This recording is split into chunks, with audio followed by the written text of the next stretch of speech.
রাগ করো না, যাও শুয়ে পড়ো। তোমার এখন ঘুমের প্রয়োজন, যথেষ্ট বিশ্রামের প্রয়োজন, শরীর স্বাস্থ্যের যত্ন নেওয়ার প্রয়োজন। যাও। আমার শরীর স্বাস্থ্য সব ঠিকই আছে পিসিমা, আপনি হঠাৎ এমন কথা কেন বলছেন? আছে আছে, বলার কারণ আছে। আমি এবং বৌদিদি ঠিক করেছি তোমাকে একটি চমক দেব। চমক? কি চমক?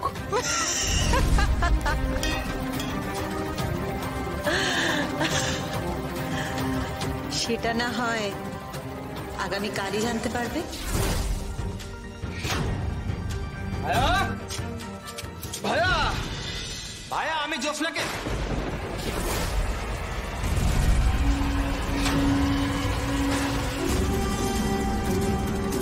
জ্যোৎস্না? কে জ্যোৎস্না? আয়া যে কি কাণ্ড করে না, আশপাশ না দেখি সংবাদ আওড়াতে আওড়াতে ছুটে আসে। কি হলো? থমকে গেলে কেন? কার কথা তুমি বলতে চাইছিলে বিক্রমকে বলো। কারোর কথা নয় পিসিমা। একদম চুপ করে থাকবে না।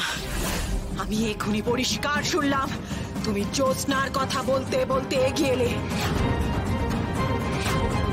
কে জ্যোৎস্না? কার নাম জ্যোৎস্না? কার নাম জ্যোৎস্না পিসিমা? প্রশ্নটা আমি তোমাকে করেছি সেনাপতি পুত্র, উত্তরটা তুমি আমার কাছ থেকে জানতে চাইছো। জ্যোৎস্না কারোর নাম হতে পারে, আমি তো জানতাম না। ক্ষমা করবেন, আসলে আপনি ভুল বুঝছেন। আমি তো রাজকুমারকে বলতে চাইছিলাম যে আজকে আকাশে কি সুন্দর জ্যোৎস্না ফুটেছে। তাই নাকি? হ্যাঁ। ওহ,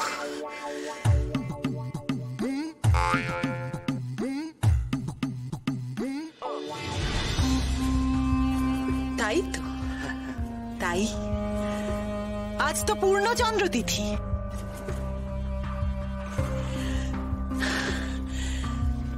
তাই